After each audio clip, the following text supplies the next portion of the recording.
विश्ववंदनीय विश्वशांतीदूत प्रज्ञाशील समाधीचे उद्गाता महान करुणावान करुणेचा सागर तथागत सम्यक संबुद्ध तथागतांचा पावन पवित्र सद्धम्म त्या सद्धम्माचा सातत्याने प्रचार आणि प्रसार करणारा सदा पूजनीय भिक्खू संघ बुद्ध धम्म आणि संघ या महान तीन रत्नाची आम्हा सर्वांना माहिती करून देणारे, आम्हा सर्वांचा आधारस्तंभ, भारतीय घटनेचे शिल्पकार, बोधिसत्व, गुणवेतांग डॉक्टर बाबासाहेब आंबेडकर यांच्या धम्मक्रांतीमध्ये शेवटच्या श्वासापर्यंत समर्पित राहतो।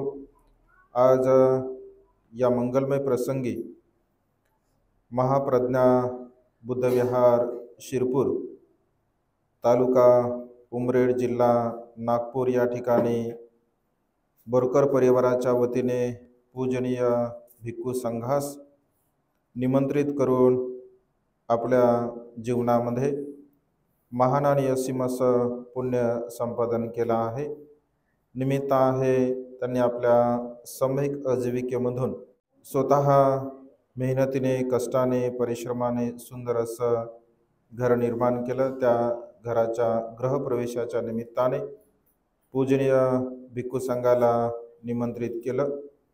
आपणा सर्वांच्या हितासाठी, सुखासाठी आणि कल्याणासाठी देशना देण्यासाठी उपस्थित असणारे पूजनीय भिक्खू करुणानंदजी थेरो, मुख्य संचालक the great happiness YouTube channel, पूजनीय भिक्खू यन धम्मानंदजी थेरो, मुख्य संचालक सर्च रिसर्च यूट्यूब चॅनल, उपस्थित श्रद्धा संपन्न उपासक उपासिका, त्याचप्रमाणे सातत्याने आपल्या प्युरिटी ऑफ माइंड या यूट्यूब चॅनलच्या द्वारा धम्मदेशना श्रवण करून आपल्या जीवनामध्ये अनंत आणि असीम असं पुण्य संपादन करणारे सर्व श्रद्धा संपन्न उपासक उपासिका, आपणा सर्वांच्या हितासाठी, सुखासाठी आणि कल्याणासाठी तथागतांच्या श्रेष्ठ धम्मदेशनेला प्रारंभ करतो। आपण सर्वांनी शांत चित्ताने, एकाग्र चित्ताने तथागतांच्या श्रेष्ठ धम्मदेशनेला श्रवण करावे, ग्रहण करावे। आज या मंगलमय प्रसंगी आपल्या महाप्रज्ञा बुद्धविहारामध्ये भिक्खू संघाच्या धम्मदेशना श्रवण करण्यासाठी मोठ्या श्रद्धेने आपण सर्वजण या ठिकाणी उपस्थित आहात। बोरकर परिवाराच्या वतीने भिक्खू संघाला अत्यंत स्वादिष्ट रुचकर अशा प्रकारचं भोजनदान झालं, फळदान झालं, दानपुण्य झालं। आपण सुद्धा या सर्व प्रकारच्या दानपुण्यामध्ये, दानकर्मामध्ये सहभागी झाला आहात। आपण अनंत आणि असीम असं आज पुण्य संपादन करत आहात, कारण तथागतांची धम्मदेशना श्रवण करणे, पूजनीय भिक्खू संघाच्या धम्मदेशना श्रवण करणे, उपदेश श्रवण करणे आपल्या जीवनातील एक महान आणि असीम असं पुण्यकर्म आहे, कुशल कर्म आहे। तसं बंधूजींनी सांगितल्याप्रमाणे बोरकर परिवार, बोरकर साहेब विशेष रूपाने सातत्याने भिक्खूंच्या सहवासामध्ये राहतात।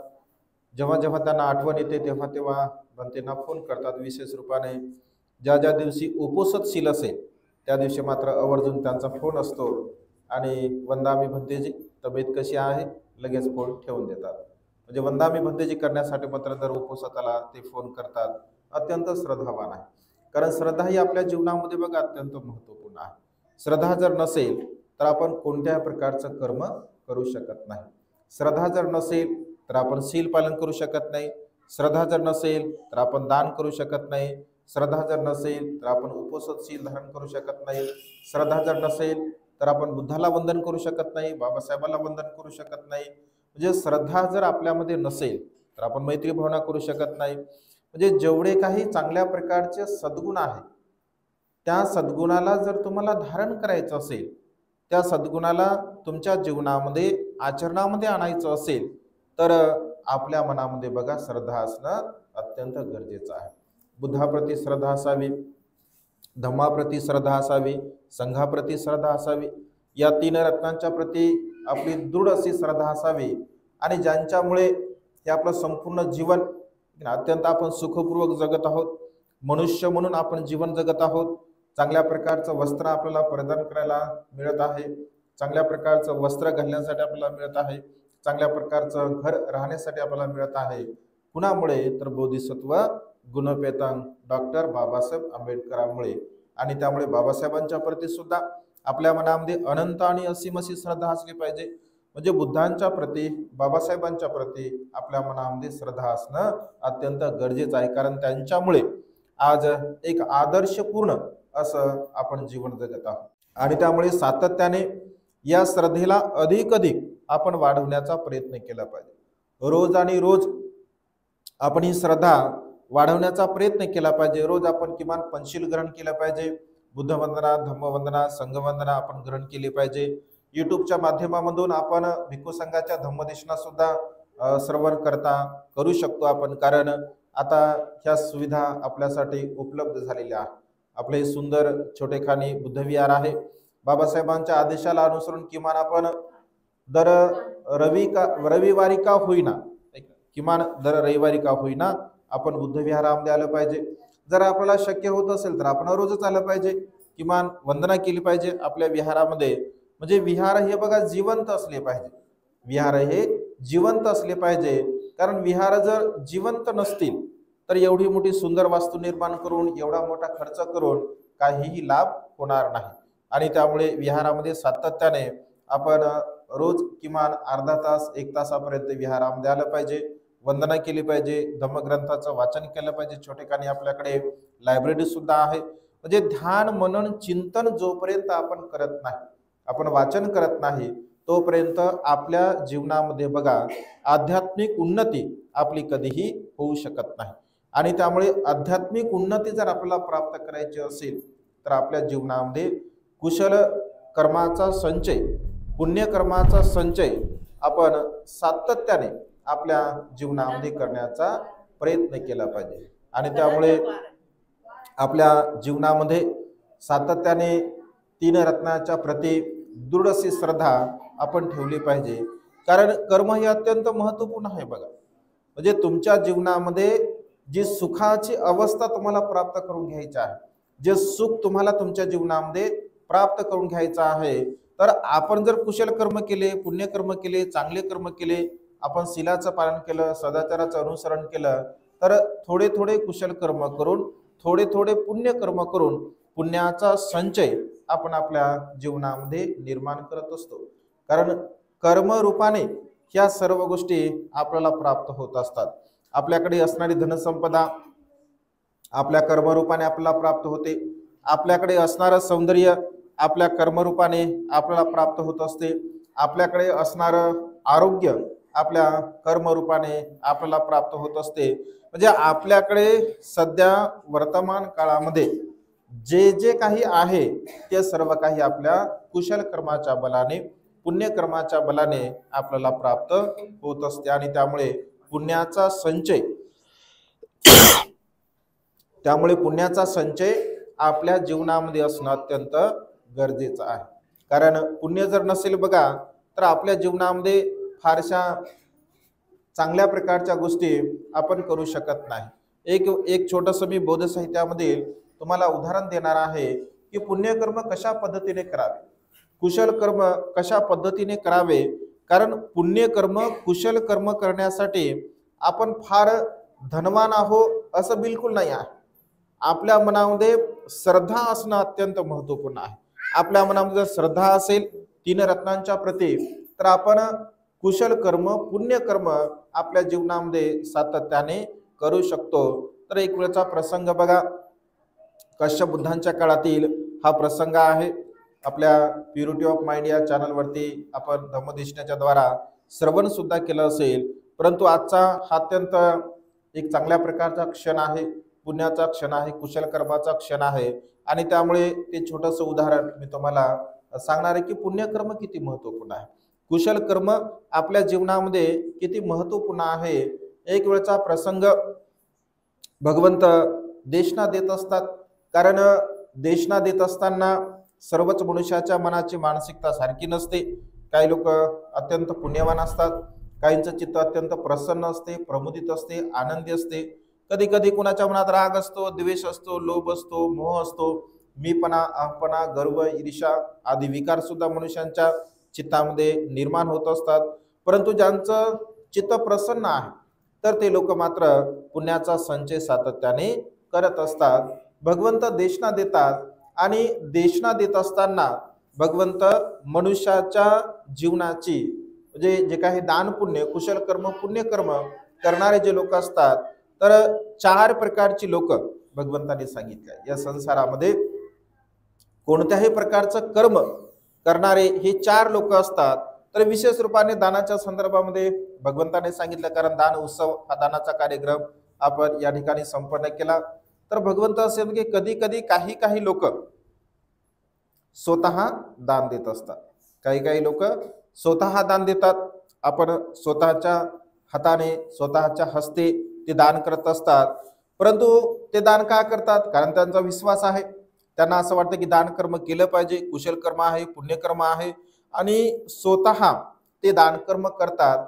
परंतु इतरांना मात्र ते कधीही दान कर्म करण्यासाठी प्रेरणा देत नाही, केवळ स्वतःपुरतं.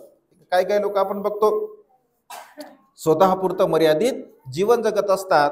त्यांना काय घेणं नसते, कुणाशीही काहीही घेणं देणं नसतं. केवळ मी आणि माझं अशा प्रकारचा विचार करून काही लोक जीवन जगत असतात. भगवंत असे की एक प्रकारचा व्यक्ती आहे.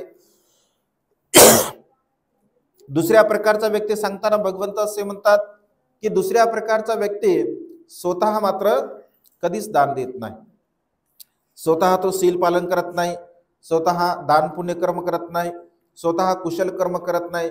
परंतु इतरांना सांगताना मात्र तो नेहमी सांगतो की दान पुण्य केलं पाहिजे, कुशल कर्म केलं पाहिजे. दान कर्म करणे, कुशल कर्म करणे, शील पालन करणे चांगली गोष्ट आहे. म्हणजे दुसऱ्यांना सांगताना मात्र तो अत्यंत चांगल्या प्रकारचं सांगत असतो. कधी कधी व्यवहारामध्ये आपण म्हणतो ना, लोका सांगे ब्रह्मज्ञान, आपण मात्र कोरडे पाषाण. आहे ना, इकडे पण आहे ना. तर आहे की ना, कधी कधी असं म्हणतो ना आपण व्यवहारामध्ये, म्हणजे दुसऱ्याला सांगत राहते, ऐक ना, स्वतः मात्र काहीच करत नाही. असंही काही लोक संसारामध्ये आपल्याला पाहायला मिळतात. हा दुसरा प्रकार आहे. तिसऱ्या प्रकारामध्ये मात्र तो स्वतःही काहीच करत नाही आणि इतरांना सुद्धा करण्यासाठी ना प्रेरणा देतो. जर कोणी करत असेल तर त्यामध्ये मात्र तो अडथळा नक्कीच आणतो. तो म्हणतो कशाला करायला पाहिजे, दान कशाला करायला पाहिजे, शील पालन कशाला करायला पाहिजे, मैत्री भावना कशाला करायला पाहिजे. म्हणजे स्वतः तर करतच नाही, परंतु इतरांना सुद्धा, इतर कोणी करत असेल तर त्यांना सुद्धा मात्र तो अडथळा निर्माण करत असतो.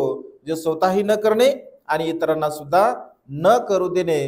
तर अशा प्रकारचा तिसरा प्रकार आहे. चौथ्या प्रकारामध्ये भगवंत असे म्हणतात, मनुष्य आपल्या जीवनामध्ये तो स्वतः तर कुशल कर्म करतो, स्वतः पुण्य कर्म करतो, चांगल्या प्रकारची कर्म करतो, आणि इतरांना सांगताना सुद्धा तो असा विचार करतो की यांनी सुद्धा कुशल कर्म केले पाहिजे, यांनी सुद्धा पुण्य कर्म केले पाहिजे. मग सांगताना, मार्गदर्शन करताना तो नेहमी असं म्हणतो की दान केलं पाहिजे, आपण कुशल कर्म केलं पाहिजे, शील पालन केलं पाहिजे, प्रज्ञेचा अभ्यास केला पाहिजे. म्हणजे मी स्वतः चांगले कर्म केले, कुशल कर्म केले, पुण्य कर्म केले, तुम्ही सुद्धा चांगले कर्म करावे, कुशल कर्म करावे, पुण्य कर्म करावे. अशा प्रकारचा चौथा प्रकारामधील व्यक्ती असतो. हे 4 प्रकार भगवंत सांगतात. पहिला प्रकार कोणता? केवळ स्वतः तो दान पुण्य करतो, इतरांना सांगत नाही. दुसऱ्या प्रकारामध्ये स्वतः करत नाही परंतु इतरांना तो सांगतो. तिसऱ्या प्रकारामध्ये ना स्वतः करतो ना इतरांना सांगतो, आणि चौथ्या प्रकारामध्ये स्वतःही करतो आणि इतरांना सुद्धा तो प्रेरणा देत असतो. आता ही 4 प्रकारचे लोक आहे बघा. 4 प्रकारचे लोक म्हणजे केवळ दानाच्या संदर्भामध्ये नाही, तर दान कर्म असेल, शील पालन असेल, कोणत्याही प्रकारचं चांगलं कर्म, असे लोक पाहायला भेटतात की नाही आपल्याला. आपल्या जे भोवताल लोक, आपल्या आजूबाजूला असे लोक पाहायला भेटतात की नाही आपल्याला. नक्कीच भेटतात. म्हणजे 2600 वर्षापूर्वी जर बघा, भगवंताने जरी सांगितलं असेल, आजही तशा प्रकारची लोक आपल्याला संसारामध्ये पाहायला मिळतात. आजही भेटतात आपल्याला लोक. म्हणजे स्वतः दान करतात व इतरांना दान करण्याची प्रेरणा देतात, किंवा स्वतः दान करत नाही इतरांना देतात, कधी कधी स्वतःही करत नाहीत आणि इतरांना सुद्धा प्रेरणा देत नाहीत, कधी कधी स्वतः करतात आणि इतरांना सुद्धा तशा प्रकारची प्रेरणा देतात, असं भगवंत असे म्हणतात. मग पुन्हा असा प्रश्न उत्पन्न होतो, भगवंताचं विश्लेषण करतात की समजून घ्या, मग पहिल्या प्रकारचा जो मनुष्य आहे, दुसऱ्या प्रकारचा जो मनुष्य आहे, तिसऱ्या प्रकारचा जो मनुष्य आहे, किंवा चौथ्या प्रकारचा मनुष्य आहे, मग या सर्व प्रकारच्या मनुष्यांच्या मनाची मानसिकता सारखीच असेल का? या चारही लोकांची मानसिकता सारखी असेल का? बिलकुल नाही आहे. या चारही मनुष्यांच्या मनाची मानसिकता सारखी नाही आहे. मग यांच्या या चार प्रकारच्या मनुष्याचं जे जीवन आहे, सुखाच्या बाबतीमध्ये यांचं जीवन सारखंच असेल का? नाही. सुखाच्या बाबतीमध्ये सुद्धा सारखं राहणार नाही, समाधानाच्या बाबतीमध्ये सारखं राहणार नाही, पुण्यकर्माच्या बाबतीमध्ये सारखं राहणार नाही. म्हणजे कोणत्याही प्रकारे या चार लोकांमध्ये समानता आपल्याला आढळून येत नाही, तर भिन्नता म्हणजे वेगळेपणा आपल्याला पाहायला मिळतो. तर मग काय परिणाम आहे, काय कर्म आहे, काय विपाक आहे? बघा, थोडक्यामध्ये जर कर्म सिद्धांताला अनुसरून जर आपण याचं चिंतन केलं, मनन केलं, तर हे चारही प्रकार तुमच्या जवळ तुम्हाला पाहायला भेटतात. बघा, आता विश्लेषण भगवंताने सांगितल्याप्रमाणे केल्यानंतर, जसा पहिला प्रकार आहे, जो मनुष्य स्वतः दान पुण्य करतो, स्वतः शील पालन करतो, स्वतः कुशल कर्म करतो, पुण्यकर्म करतो, मैत्री भावना करत असतो, परंतु इतरांना मात्र तो कधी काहीही सांगत नाही, तर भगवंत असे म्हणतात की यदा कदाचित हा मनुष्य मृत्यूला प्राप्त झाल्यानंतर जर मनुष्य भूमीमध्ये याचा पुन्हा जर जन्म झाला असेल, तर याला सर्व प्रकारच्या गोष्टींची प्राप्ती होत असते. त्याला धनाचा लाभ होतो, त्याला सौंदर्याचा लाभ होतो, त्याला बलाचा लाभ होतो, त्याला प्रज्ञेचा लाभ होतो, म्हणजे सर्व प्रकारचा त्याला लाभ होत असतो. कशामुळे? कारण त्याने कुशल कर्म केलं, त्याने पुण्यकर्म केलं, त्याने दान कर्म केलं, त्याने सर्व प्रकारच्या कुशल धर्माचं अनुसरण केलं. परंतु त्याच्या भोवतालचे जे लोक असतात, मग परिवारातील लोक असतील, मग मित्रमंडळीचे लोक असतील, किंवा शेजारी पाजारी लोक असतील, म्हणजे त्याच्या सानिध्यामध्ये राहणारे, त्यांच्या सहवासामध्ये राहणारे लोक मात्र अत्यंत गरीब असतात, अत्यंत कृपण असतात, अत्यंत दुराचारी असतात, कोणत्याही प्रकारचं सुखपूर्वक असं जीवन जगणारे नसतात. कारण त्याने कधीही दुसऱ्यांना तशा प्रकारची प्रेरणा दिलेली नसते. त्याने स्वतः केल्यामुळे त्याला स्वतः लाभ होतो, परंतु परिवारातील लोकांना मात्र त्याचा लाभ होत नाही. याचं वर्तमान काळात जर आपण उदाहरण घेतलं असेल, जर समजून घ्या, एका मातेच्या पोटी जर पाच पुत्र असतील, पाच मुलं असतील, सर्व सौंदर्याने सारखे असतात का? सर्वच बुद्धिमत्तेने सारखे असतात का? सर्वच धनाने पैशाने सारखे असतात का? नाही.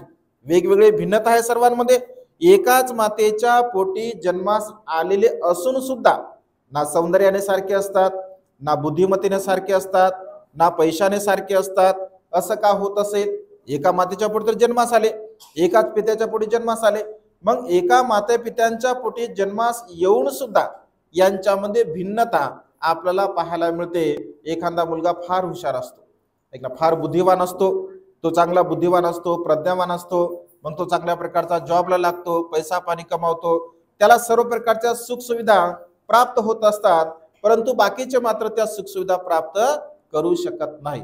हे कशामुळे होते? तर भगवंत असे म्हणतात की आपण केलेल्या कुशल कर्मामुळे, आपण केलेल्या पुण्यकर्मामुळे. म्हणजे आपण जर कुशल कर्म केले, आपण जर पुण्यकर्म केले, चांगले कर्म केले, तर त्याचा लाभ आपल्याला प्राप्त होत असतो. म्हणजे पहिल्या प्रकारचा मनुष्य स्वतः कुशल कर्म करत असल्यामुळे त्याला सर्व प्रकारचा लाभ होतो, परंतु परिवारातील त्याच्या लोक असतील किंवा मित्रमंडळी असतील, तर ते मात्र तशा प्रकारच्या सुखाला प्राप्त होऊ शकत नाही. परिणामतः तो सुद्धा सर्व प्रकारच्या सुखाला प्राप्त होऊ शकत नाही. परिणामतः तो सुद्धा सर्व प्रकारच्या सुखाला प्राप्त होत नाही. कारण एखादा चांगला मुलगा जर असेल, धनवान जर असेल, तर बाकीचे सगळे त्याला मागत असतात, पैसे मागतात अडीअडचणीला, किंवा त्याच्याकडून मदतीची अपेक्षा करत असतात. आणि मदतीची अपेक्षा जर नाही केली तर काय म्हणतात की बघा त्याला काय कमी आहे. आई सुद्धा म्हणते, वडील सुद्धा म्हणतात की तुला काय कमी आहे, तू दिलं पाहिजे. म्हणजे स्वतः त्याच्याकडे सर्व काही असतं, परंतु त्याला इतरांना सुद्धा द्यावं लागते. परिणामतः त्याची इच्छा असेल तरी द्यावं लागते, कधी कधी इच्छा नसेल तरी द्यावं लागतं. त्यामुळे तो सुद्धा फार काही वर्तमान काळामध्ये सुखपूर्वक जीवन जगू शकत नाही असं भगवंतांनी म्हटलं आहे. त्यानंतर दुसऱ्या प्रकारामध्ये जो स्वतः करत नाही परंतु इतरांना मात्र तो प्रेरणा देत असतो, तर भगवंत असं यदा कदाचित मृत्यूच्या नंतर जर तो मनुष्यभूमीमध्ये जन्मास आला असेल तर त्याचे सर्व इतर आप्तेष्ट मात्र अत्यंत सुंदर असतात, धनवान असतात, शीलवान असतात, गुणवान असतात, परंतु हा मात्र याला कोणत्याही प्रकारची गोष्टी ही प्राप्त होत नाही. ना हा सौंदर्यवान असतो, ना हा शीलवान असतो, ना हा गुणवान असतो, ना हा प्रज्ञावान असतो. का? कारण याने फक्त दुसऱ्याला सांगण्याचं काम केलं असते, याला मात्र कधीही त्या गोष्टी प्राप्त होत नाही. याने सांगितल्यामुळे बाकीचे लोक ते कर्म करतात, परिणामतः त्यांच्या कुशल कर्मामुळे, पुण्यकर्मामुळे त्यांना ते प्राप्त होते, परंतु हा मात्र अत्यंत गरीब असतो, अत्यंत निकृष्ट दर्जाचं जीवन जगत असतो, याला कोणत्याही प्रकारच्या सुखसुविधा प्राप्त होऊ शकत नाही. हा दुसऱ्या प्रकारचा मनुष्य. तिसऱ्या प्रकारचा मनुष्य ना स्वतः करतो ना इतरांना प्रेरणा देतो. भगवंत असे म्हणतात की अशा प्रकारचा मनुष्य ज्याप्रमाणे स्मशानामध्ये जळालेलं लाकूड असते बघा, कधी कधी प्रेतांना स्मशानामध्ये लाकडं जर एखादं लाकूड जर उरलेलं असेल तर एखाद्या प्रेताचं उरलेलं लाकूड पुन्हा जाळण्यासाठी उपयोग होतो का? उपयोग होत नाही, बिलकुल होत नाही. जर एखादं लाकूड जर शिल्लक असेल तर त्या लाकडाला फेकून दिलं जातं, पुन्हा मात्र त्याचा उपयोग केला जात नाही. जसं समजून घ्या, चिखलामध्ये माखलेलं लाकूड आहे, अनेक दिवसापासून पाण्यामध्ये ते लाकूड आहे आणि पाण्यामध्ये अनेक दिवसापर्यंत राहिलेलं लाकूड पुन्हा जळण्यासाठी सुद्धा कामी येऊ शकत नाही. का? कारण ते जळतच नाही आहे, अनेक दिवस पाण्यामध्ये राहिल्यामुळे. अगदी तशाच प्रकारे बघा, हा जो मनुष्य असतो या संसारामध्ये जीवन जगणारा, तर हा ना स्वतः सुखी असतो ना याच्या परिवारामध्ये कुणी सुखी असतो. म्हणजे 18 विश्व ज्याला दारिद्र्य असं म्हटलं आहे, तर ते दारिद्र्य यांच्या जीवनामध्ये ते प्राप्त होत असते. तो स्वतः सुखी नसतो, त्याच्या परिवारातील लोक सुखी नसतात. म्हणजे अत्यंत त्याची जी मानसिकता असते ती मानसिकता मात्र अत्यंत अकुशल कर्म करण्याची, वाईट कर्म करण्याची, पाप कर्म करण्याची, अशा प्रकारची त्या मनुष्याची मानसिकता असते. तो स्वतः सुखी नसतो आणि परिवारातील इतर लोक सुद्धा सुखी नसतात. कारण तिसऱ्या प्रकारामध्ये त्याने स्वतः कुशल कर्म केलं असतं, पुण्यकर्म केलं असतं, दान कर्म केलं असतं. कारण संसारामध्ये आपण जशा प्रकारचं पेरू तशा प्रकारचं उगवते बघा. तुम्ही जर चांगलं बी पेरलं, चांगले संस्कार पेरले तर सुख तुम्हाला प्राप्त होते. जर तुम्ही अकुशल कर्म, वाईट कर्म, पाप कर्म केले तर तुमच्या जीवनामध्ये तुम्हाला दुःख प्राप्त होत असते. त्यामुळे ह्या तिसऱ्या प्रकारचा मनुष्य मात्र मनुष्य भूमीमध्ये जरी जन्मास आला असेल काही पुण्याच्या बलाने, तरी सुद्धा तो सुखाला कधी प्राप्त करू शकत नाही. चौथ्या प्रकारचा मनुष्य जो स्वतः करतो आणि इतरांना सुद्धा तो प्रेरणा देत असतो, तर तो जर मनुष्य भूमीमध्ये जन्मास आला असेल तर तो शीलवान असतो, गुणवान असतो, सदाचारी असतो, नीतिवान असतो, धनवान असतो, बलवान असतो आणि त्याच्या परिवारातील लोक सुद्धा अत्यंत शीलवान असतात, गुणवान असतात, सदाचारी असतात, नीतिवान असतात. माता विशाखेच्या परिवारातील लोक बघतो बघा आपण, म्हणजे सर्वच्या सर्व धनवान होते, सर्वच्या सर्व शीलवान होते, गुणवान होते, प्रज्ञावान होते, दीर्घायू होते. म्हणजे अशा प्रकारे मनुष्याच्या जीवनामध्ये मनुष्य जे जे कुशल कर्म करेल, पुण्यकर्म करेल, दान कर्म करेल, शील पालन करेल, तर त्याचा लाभ बघा आपल्या जीवनामध्ये प्राप्त होत असतो. आणि त्यामुळे चौथ्या प्रकारामध्ये आपण मोडण्याचा प्रयत्न केला पाहिजे. जे स्वतः तर कुशल कर्म करायचं आहे, स्वतः तर पुण्यकर्म करायचं आहे, स्वतः दान कर्म करायचं आहे, स्वतः शील पालन करायचं आहे, स्वतः धम्मश्रवण करायचं आहे, परंतु केवळ आपणच न करता तर इतरांना सुद्धा तशा प्रकारची संधी आपण उपलब्ध करून द्यायची आहे. हे सुद्धा महान आणि असीम असं कुशल कर्म आहे, पुण्यकर्म आहे. बोरकर सरांच्या बाबतीमध्ये बघा, आज कुठल्या प्रकारामध्ये मोडतात ते? कोणत्या प्रकारामध्ये? कितव्या प्रकारामध्ये? चौथ्या प्रकारामध्ये आहेत की नाही? जे स्वतः तर कुशल कर्म करतायत, स्वतः पुण्यकर्म करतायत आणि त्यांच्या निमित्ताने तुम्हाला सुद्धा भिक्खू संघाची देशना श्रवण करायला मिळत आहे, तुम्हाला सुद्धा ही कुशल कर्म, पुण्यकर्म करण्याची संधी उपलब्ध होत आहे. तर चौथ्या प्रकारामध्ये बघा आपण मोडण्याचा प्रयत्न केला पाहिजे. चौथ्या प्रकारामध्ये आपण आचरण करण्याचा प्रयत्न केला पाहिजे. म्हणजे आपण तर कुशल कर्म केलेच पाहिजे, पुण्यकर्म केले पाहिजे, परंतु माझ्या सहकार्याने इतरांनी सुद्धा तशा प्रकारचे कुशल कर्म करावे, पुण्यकर्म करावं, दान कर्म करावं, शील पालन करावं, अशा प्रकारची भावना आपण आपल्या मनामध्ये निर्माण केली पाहिजे. तर अशा प्रकारचा उपदेश भगवंत देतात बघा. आणि अशा प्रकारचा उपदेश भगवंताने दिल्यानंतर तिथे एक सदग्रस्त बसलेला असतो. मग त्याच्या मनामध्ये असा विचार येतो की भगवंताने दिलेला उपदेश मात्र अत्यंत कल्याणकारक आहे, महान कल्याणकारक आहे. खरोखर हा उपदेश आपण धारण केला पाहिजे. आणि तो आपल्या जीवनामध्ये त्या उपदेशाला धारण करण्यासाठी तो भगवंताला म्हणतो की भगवान, भिक्खू संघासह उद्याच्या भोजनाचं तुम्ही निमंत्रण स्वीकारावं. तर भगवंत असं म्हणतात की किती भिक्षूंना भोजनदान देणार आहे. तर तो म्हणतो भगवान, आपल्या सोबत जेवढे काही भिक्षू आहेत त्या संपूर्ण भिक्षूंना मी भोजनाचं निमंत्रण देऊ इच्छितो. भगवंत दानात ते निमंत्रण स्वीकारतात, मौन धारण करतात आणि मौन धारण करून भगवंत निमंत्रण स्वीकारत असतात. तो जातो, विचार करतो की संपूर्ण भिक्खू संघाला भोजनदान द्यायचं आहे. मग संपूर्ण नगरामध्ये तो जातो आणि नगरामध्ये गेल्यानंतर एका घरी जातो, त्यांना सांगतो उद्या आपल्याकडे भिक्खू संघ भोजनासाठी येणार आहे, तुम्ही तुमच्या परिवाराकडून किती भिक्षूंना भोजनदान देऊ शकता. लोक समजा की तू भोजनाचं निमंत्रण स्वीकारलं, भोजनाचं निमंत्रण कोणी स्वीकारलं, तू स्वीकारलं, आणि आम्हाला कशाला सांगत आहे की भिक्षू तुमच्याकडे भोजनात तुम्ही येता का. तर तो म्हणतो की असं काही नाही, तुमची जर इच्छा असेल तर तुम्ही भिक्खू संघाला भोजनदान देऊ शकता, किती भिक्षूंना तुम्ही भोजन देऊ शकता. मग त्यांना वाटते, धार्मिक लोक असतात ते म्हणते ठीक आहे, आम्ही 2 भिक्षूंना भोजनदान देऊ. पुन्हा दुसऱ्या घरी जाते, कोणी म्हणते आम्ही 5 भिक्षूंना दान देऊ, कोणी 10 भिक्षूंना दान देऊ, कोणी 20 भिक्षूंना दान देऊ. म्हणजे अशा प्रकारे संपूर्ण गावामध्ये तो जातो. कारण भगवंताने काय सांगितलं, स्वतः कुशल कर्म करणे आणि इतरांना सुद्धा कुशल कर्मामध्ये पुण्यकर्मामध्ये सहभागी करून घेणे, हा सिद्धांत त्याला आवडतो. आणि त्याला असं वाटतं की आपण तर कुशल कर्म करूया, पुण्यकर्म करूया, परंतु या कुशल कर्मामध्ये, या पुण्यकर्मामध्ये इतर सुद्धा सहभागी होतील अशा प्रकारचं कर्म आपण करू. कारण भगवंत असं की 4था प्रकार श्रेष्ठ आहे. तो प्रत्येक घरी जात असतो आणि घरी गेल्याबरोबर लोक म्हणतात की ठीक आहे, आम्ही 5 भंतेला देतो, 10 भंतेला देतो, 20 भंतेला देतो, अशा पद्धतीने.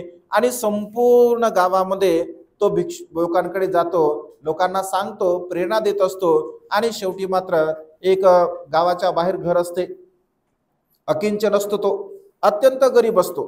म्हणजे एवढा तो गरीब असतो, जर दिवसभर त्याने काम केलं, कष्ट केले, मेहनत केली, तर संध्याकाळी तो पोटभर खाऊ शकतो. अशा प्रकारे त्यांची गरिबी असते. गावामध्ये कधी कधी असे गरीब परिवार असतात, तर थोडा गावाच्या बाहेर तो असतो आणि त्याच्या मनामध्ये विचार उत्पन्न होतो की आपण याला सांगावं का, याला सुद्धा आपण सांगावं का. पुन्हा त्याच्या मनात असं वाटतं की हा तर गरीब आहे, हा भोजन काय देणार आहे. पण तो पुन्हा विचार की नाही, आपलं कर्तव्य आहे, आपण त्याला विचारलं पाहिजे. जर त्याची इच्छा असेल तर तो भोजन देईल, इच्छा जर नसेल तर तो भोजन देणार नाही. तेव्हा त्याच्या घरी जातो आणि त्याच्या घरी गेल्यानंतर त्याची पत्नी घरी नसते. मग त्याला तो म्हणतो की मी भिक्खू संघाला भोजनाचं निमंत्रण दिलं आहे, तू तुझ्या परिवाराच्या वतीने भिक्खू संघाला भोजनदान देऊ शकतो का. तो म्हणतो मी कसं काय भोजनदान देणार आहे, मी तर अत्यंत गरीब आहे, मी जर कार्य केलं, काम केलं तरच मी भोजन ग्रहण करू शकतो, अशी माझी परिस्थिती आहे. आणि मी कसं काय भिक्खू संघाला भोजनदान देऊ शकतो, मी कसं काय भंतेला भोजनदान देऊ शकतो. तर हा व्यक्ती याला 4ही प्रकार समजावून सांगतो. पहिला प्रकार समजावून सांगतो, दुसरा प्रकार समजावून सांगतो, तिसरा प्रकार समजावून सांगतो, 4था प्रकार समजावून सांगतो. आणि अशा पद्धतीने त्याने सांगितल्याबरोबर त्याला तो म्हणतो की बघ, तू विचार कर, या संपूर्ण नगरामध्ये अनेक लोक धनवान आहेत, कोणी कमी धनवान आहेत, कोणी जास्त धनवान आहेत, किमान कोणी चांगल्या प्रकारचं सुखपूर्वक जीवन जगत आहे. तू कधी असा विचार केला का, तू कधी असं चिंतन मनन केलं का की तूच का गरीब आहे, तूच का दुबळा आहे, तूच का अडाणी आहे, म्हणजे तूच अशा प्रकारचं दुःखपूर्ण का जीवन जगत आहे, याचा तू विचार केला का. कारण तू कुशल कर्म केलं नाही, तू पुण्यकर्म केलं नाही, तू चांगले कर्म केलं नाही, तुला ही चालून संधी आलेली आहे कुशल कर्म करण्याची, पुण्यकर्म करण्याची. तर तू या चालून आलेल्या संधीचा आता सदुपयोग घे, फायदा घे, तू कुशल कर्म कर. अशा प्रकारे तो सदग्रस्त त्याला समजून सांगतो. तोही विचार करतो, त्याला असं वाटतं की हो बरोबरच आहे. कारण गावाचा जर विचार केला असेल तर गावामध्ये सर्व लोक अत्यंत सुखपूर्वक जीवन जगतात. मीच असा एकमेव व्यक्ती आहे की मी दुःखी राहतो, कष्टी राहतो, मला कधी कधी खाण्यासाठी अन्न सुद्धा मिळत नाही. होऊ शकते मी पूर्व कधी कुशल कर्म केलं नसेल, पुण्यकर्म केलं नसेल, दान कर्म केलं नसेल, त्याचा परिणाम असू शकतो. चला मग संधी उपलब्ध आहे तर आपण सुद्धा दान कर्म कुशल कर्म करू, असा तो विचार करतो. तो म्हणतो ठीक आहे, एका भिक्षूंना मी भोजनदान देऊ शकतो, तर ठीक आहे मग एका भिक्षूंना तू भोजनदान दे, असं तो म्हणतो. थोड्या वेळामध्ये त्याची पत्नी येते. पत्नी आल्यानंतर तो उल्हासित होतो, हर्षित होतो, त्याला आनंद होतो आणि आनंदामध्ये तो पत्नीला म्हणतो की भार्या, मी एक खूप आनंदाची गोष्ट आज सांगणार आहे तुला, तुला आनंदाची गोष्ट मी सांगणार आहे. पत्नीला असं वाटतं की कुठेतरी काय चांगलं भोजन बिजन मिळालं की काय, किंवा कुठं काय काम वगैरे मिळालं का, तर तो ती मध्ये सांगा. तर तो म्हणतो मी एका भिक्षूच्या भोजनाचं निमंत्रण स्वीकारलं. पत्नी खिन्न होते, नाराज होते. ती म्हणते इथं आपल्यालाच खायला नाही आणि आता कुठं भंतेजींना कसं काय भोजनदान द्यावं आपण, आता भंतेना जर भोजन चांगलं भोजनदान द्यावं लागेल. पुन्हा मात्र तो अकिंचन आपल्या पत्नीला समजावून सांगतो हे 4 प्रकार. पहिला प्रकार कसा असतो, दुसरा प्रकार कसा असतो, तिसरा प्रकार कसा असतो, चौथा प्रकार कसा असतो. तो म्हणतो बघ आपणच गरीब आहो, दिनदुबळे आहो, आपल्याला खायला अन्न मिळत नाही. होऊ शकते आपण दान केलं नसेल, कुशल कर्म केलं नसेल, पुण्यकर्म केलं नसेल. पत्नीला सुद्धा कळते, ठीक आहे म्हणते, आता तुम्ही जर इच्छा असेल तर मी सुद्धा ते कर्म करण्यासाठी तयार आहे, पण आता नेमकं आपण काय केलं पाहिजे. तो विचार करतो उद्या भिक्षूंना नगरामध्ये आपल्या भोजनदान होत आहे, अनेक लोकांकडे आपल्याला काम मिळू शकते, आपण काम केलं पाहिजे. आणि तो नगरामध्ये कामासाठी जात असतो. साहजिक आहे, लोकांकडे एवढे भिक्षू भोजनासाठी येतात, तर रस्त्याने जात असताना लोक त्याला विचार, ए अकिंचन ये काही काम करतो का. तो म्हणतो हो स्वामी मी काम करतो. काय करतो, लाकडं फोडायचे काम करतो. तर तो लाकडं फोडतो. लाकडं फोडत असताना मात्र तो अत्यंत प्रसन्न चित्ताने, अत्यंत आनंदी चित्ताने तो लाकडं फोडत असतो. मग तो मालक म्हणतो अरे किंचन, आज लाकडं फोडताना तू अत्यंत प्रसन्न आहे, तू आनंदाने लाकडं फोडत आहे, काय भानगड आहे नेमकी एवढ्या आनंदाने तू लाकडं फोडत आहे. तर तो म्हणतो स्वामी मी सुद्धा उद्या एका भिक्खूला भोजनदान देणार आहे. ते म्हणतो तू सुद्धा भिक्खूला भोजनदान देणार आहे, तुझी तर परिस्थिती अशी नाही आहे. तर तो म्हणतो नाही, मी सुद्धा भिक्षूंना भोजनदान देणार आहे. अत्यंत प्रसन्नतेने बघा तो कार्य करतो, त्याला पैसे मिळत असतात आणि तो व्यक्ती त्याला अधिकच जे काही स्वयंपाकासाठी लागणारे जे साहित्य आहे तर ते साहित्य मात्र देत असतो की ठीक आहे, तू एवढं प्रसन्नतेने काम केलं, आनंदाने काम केलं, तर माझ्याकडून हे साहित्य तू घेऊन घे भिक्खूंच्या भोजनासाठी. तो दिवसभर काम करतो.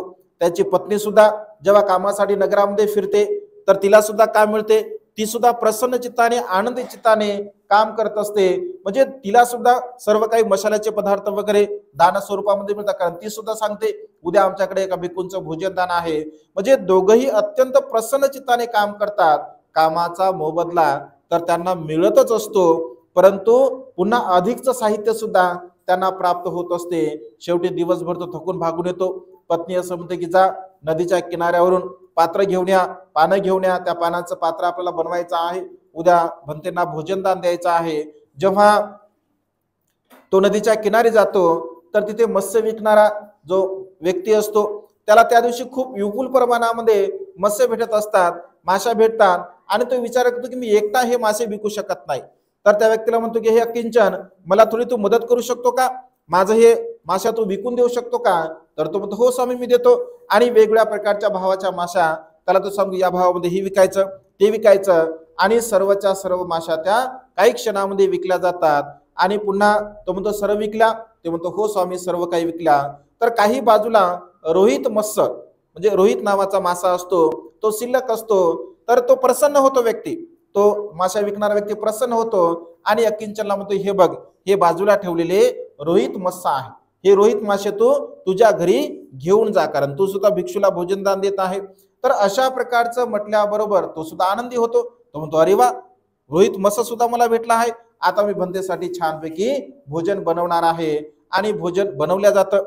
भोजन मला तर दोघेही थकलेले असतात असं म्हटलं आहे. साहित्यामध्ये असा उल्लेख आहे की त्याला भोजनासाठी साहित्यामध्ये असा उल्लेख आहे की इंद्र वगैरे येत असतो, अशी म्हणजे ही कल्पना साहित्यामध्ये सांगितली आहे. तर दुसरा एक आचारी म्हणून तो त्यांच्याकडे येत असतो भोजन बनवण्यासाठी. ते थकलेले असतात, ते म्हणतात की हो आम्ही भोजन तुझं बनवतो, तर ते भोजन बनवण्यासाठी त्याला देत असतात. दुसऱ्या दिवशी मात्र सर्वच्या सर्व लोक जे काही भिक्षू घेतले असतात, कोणी 5 घेतलेले असतात, कोणी 10 घेतले असतात, कोणी 20 घेतले, कोणी 50 घेतले, अशा प्रकारे संपूर्ण भिक्षूंना लोक आपल्या घरी घेऊन जात असतात. हा सुद्धा भोजन तयार झालं की सकाळी सकाळी जातो विहारामध्ये आणि त्या व्यक्तींकडे जातो आणि त्यांना म्हणतो की भो माझे जे भंतेजी माझ्या नावचे आहेत, तर ते भंतेजी मला दे, भोजन तयार आहे. इकडे मात्र त्या व्यक्तीने त्याचं नाव आपल्या लिस्टमध्ये काही लिहिलेलंच नसते आणि सर्वच्या सर्व भिक्षू मात्र भोजनाला निघून जातात. ते म्हणतात की अरे मला क्षमा कर, आता सर्वच्या सर्व भिक्षू निघून गेले, आता मात्र एकही भिक्षू शिल्लक नाही. तो म्हणतो बिलकुल नाही, असं होणारच नाही.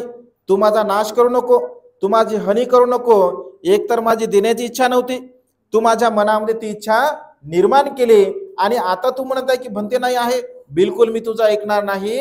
माझ्या घरी भंते भोजनासाठी पाहिजे म्हणजे पाहिजे, तू काहीही कर, अशा प्रकारे मात्र तो म्हणतो आणि जमिनीवरती रडत असतो.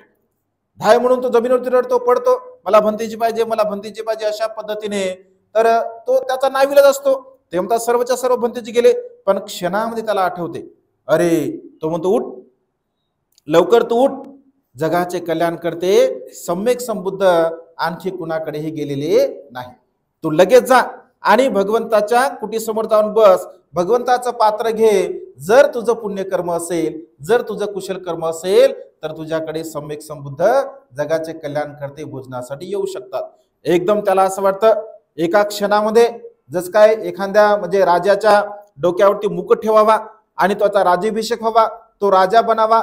एका क्षणामध्ये त्याला भगवंताचं नाव ऐकल्याबरोबर असं वाटतं की अरे मी राजा झालो, अशा प्रकारची त्याची भावना त्याच्या चित्तामध्ये उत्पन्न होते आणि त्या आनंदाच्या भावनेने तो बघा कुटीकडे जातो. राजा प्रसिद्ध बसलेला असतो, बाकी श्रेष्ठ लोक असतात, तो येत असतो, गरीब असतो, त्याला थांब थांब थांब, जाऊ नको भगवंताकडे, इथे काही भोजन नाही आहे, आधी भगवंताचं भोजन भिक्खू संघाचं भोजन होऊ दे, तुला भोजन प्राप्त होईल. तर तो म्हणतो महाराज मला काही भोजन करायचं नाही आहे, मला फक्त भगवंताचं दर्शन घ्यायचं आहे.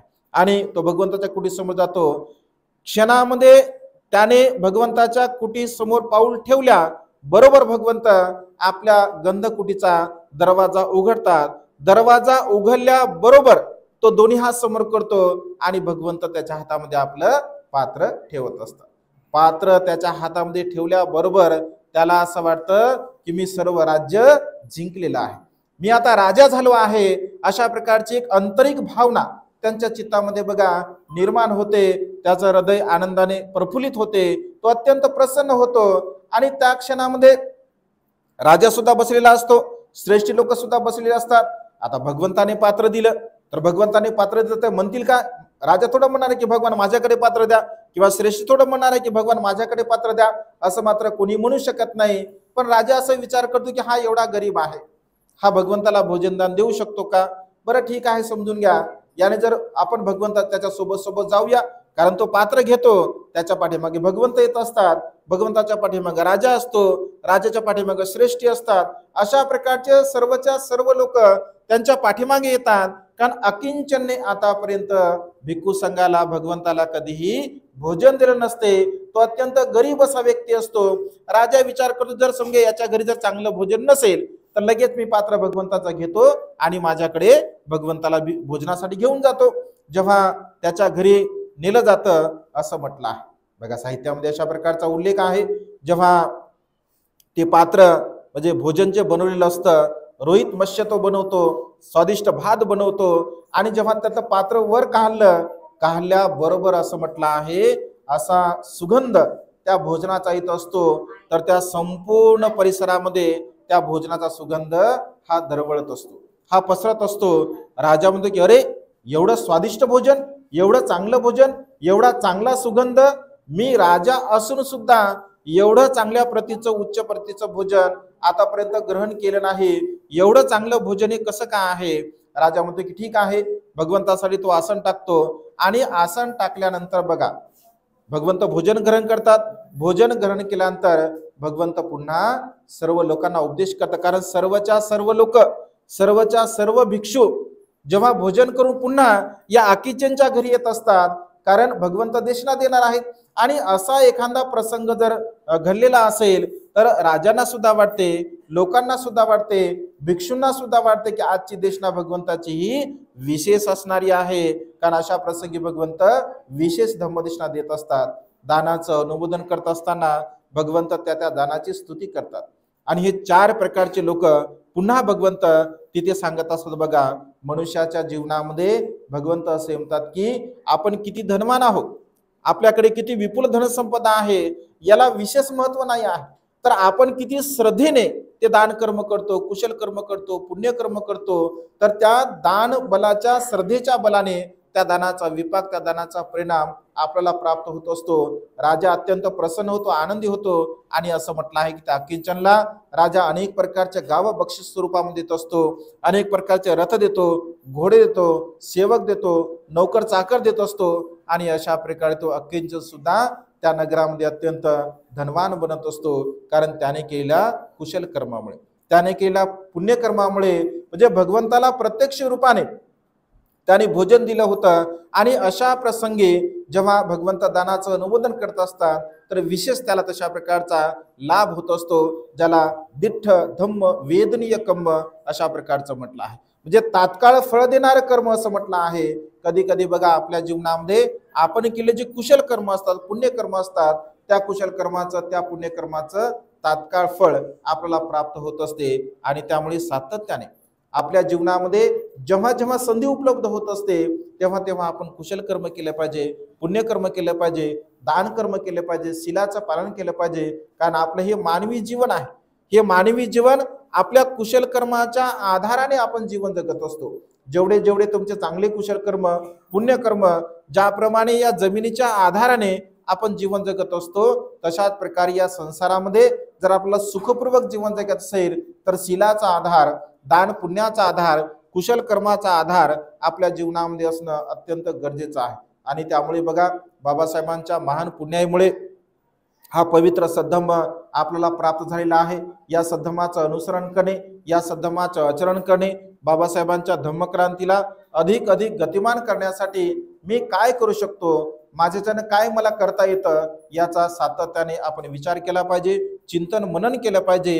हे माझं मानवी जीवन असं निष्फळ जाऊ नये, माझं जीवन सुद्धा काही सार्थकी लागावं, मी सुद्धा काहीतरी चांगल्या प्रकारचं कर्म करावं, अशा प्रकारची भावना आपण आपल्या मनामध्ये सातत्याने निर्माण करून दुःखमुक्तीच्या मार्गाकडे वाटचाल करण्याचा आपण प्रयत्न केला पाहिजे. आज या मंगलमय प्रसंगी सुनील बोरकर परिवाराने आपल्या जीवनामध्ये अत्यंत श्रद्धेतून आज जे जे काही कुशल कर्म केलं, पुण्यकर्म केलं, दान कर्म केलं, या संपूर्ण कुशल कर्माच्या बलाने बोरकर परिवारांना व तुम्हा सर्वांना सुद्धा तुमच्या जीवनामध्ये सुख, समाधान, आयुष्य, वर्ण आणि बल प्राप्त हो. तुम्हा सर्वांच्या इच्छित आणि पार्चित मनोकामना ढगातून मुक्त झालेल्या शीतल चंद्रमाप्रमाणे पूर्णत्वात जाओ, अशा प्रकारची मंगलमय आणि उदात कामना या ठिकाणी व्यक्त करून ही छोटीशी धम्मदेशना संपन्न करतो. सर्वांचं मंगल हो, सर्वांचं कल्याण हो, सर्वांना दीर्घायुष्य लाभो.